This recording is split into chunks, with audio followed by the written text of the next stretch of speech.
How to use screen mirroring from Mac to iPhone. So let's get started. First of all you have to do is open your Mac.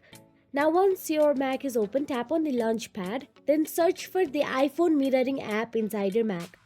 It is the built-in feature in Mac after you update it to the latest version.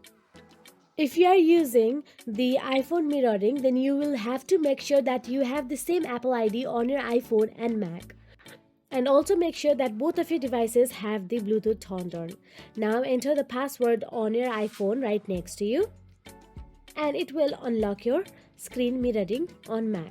Now follow the on-screen instructions and you might be prompted to enter your laptop password as well. Enter your password and tap on the OK option available there. Then you'll be able to access your iPhone from your Mac easily. So that is it. If you found this video helpful, please like, share and subscribe, and thank you so much for watching.